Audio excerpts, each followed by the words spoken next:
उत्तर भारत के एक छोटे से गांव का नाम था सूरजपुर। यह गांव गंगा नदी के किनारे बसा हुआ था। खेतों में सरसों की पीली पीली फसलें हवा में लहराती थीं। आम के पेड़ों से महकती बगिया गांव को और सुंदर बनाती थीं। सुबह सुबह मंदिर की घंटियां बजतीं और चिड़ियों की चहचहाहट से पूरा वातावरण जीवंत हो उठता। लोग सीधे सादे थे। एक दूसरे की मदद करना उनकी आदत थी। इसी गांव में 3 बच्चे रहते थे, आरव, समीर और विवेक। आरव आरव किसान का बेटा था। उसके पिता खेतों में अनाज उगाते थे और माँ घर संभालती थीं। आरव बहुत होशियार और मेहनती था। किताबों से उसे खास लगाव था। गांव के स्कूल में वह हमेशा अव्वल आता। उसके सपने बड़े थे। वह पढ़ लिख कर गांव का नाम रोशन करना चाहता था। समीर समीर का परिवार बुनकर का काम करता था। उसके पिता कपड़े बुनकर पास के बाजार में बेचते। समीर बहुत हंसमुख था। चेहरे पर हमेशा मुस्कान रहती। शरारतों में तो उसका कोई जवाब नहीं था। वह कभी दोस्तों की कापियों पर चित्र बना देता, तो कभी स्कूल से लौटते समय तालाब में कूद पड़ता। पर उसका दिल साफ था, मित्रों के लिए हमेशा तैयार। विवेक विवेक गांव के बनिए का बेटा था। उसके पिता की एक छोटी किराने की दुकान थी।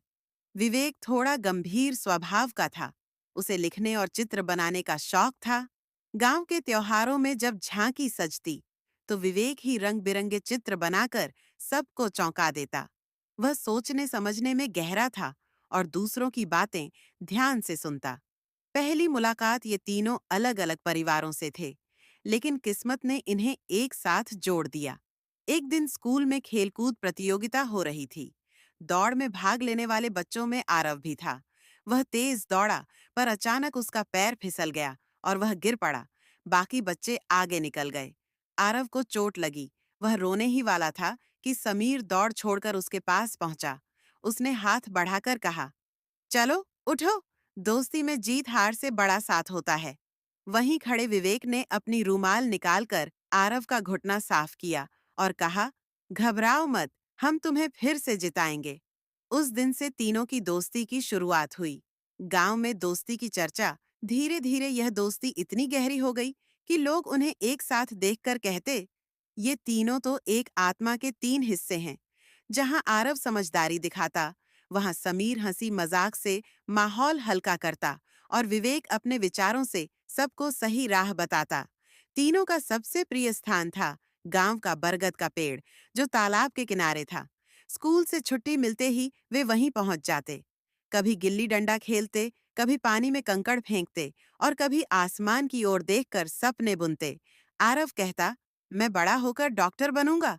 समीर तुरंत हंसकर बोलता, तो मैं तुम्हारी दवा बेचूंगा। विवेक मुस्कुराकर जोड़ता, और मैं इन दोनों की कहानियां लिखूंगा। गांव के बुजुर्ग इन्हें देखकर मुस्कुराते और कहते, ये दोस्ती मिसाल बनेगी।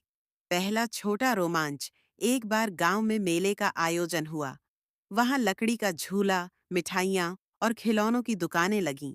तीनों दोस्तों ने तय किया कि वे मेले में साथ जाएंगे।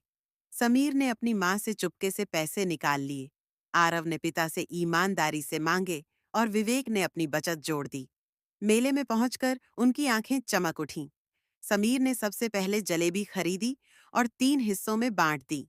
आरव ने किताबों की दुकान से एक छोटी सी कहानी की किताब ली और बोला, हम इसे मिलकर पढ़ेंगे। विवेक ने रंगीन पेंसिलें खरीदी और कहा, हम तीनों की तस्वीर बनाएंगे। उस दिन वे देर रात तक मेले में घूमते रहे। जब लौटे तो थके जरूर थे, पर दिल में खुशियों का समंदर था।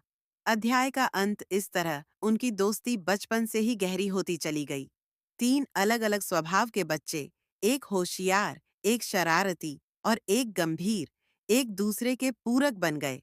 उनकी यह दोस्ती आने वाले समय में कई मुश्किलों और परीक्षाओं से गुजरेगी, लेकिन अभी के लिए वे सिर्फ बच्चे थे, सपनों और हंसी से भरे हुए।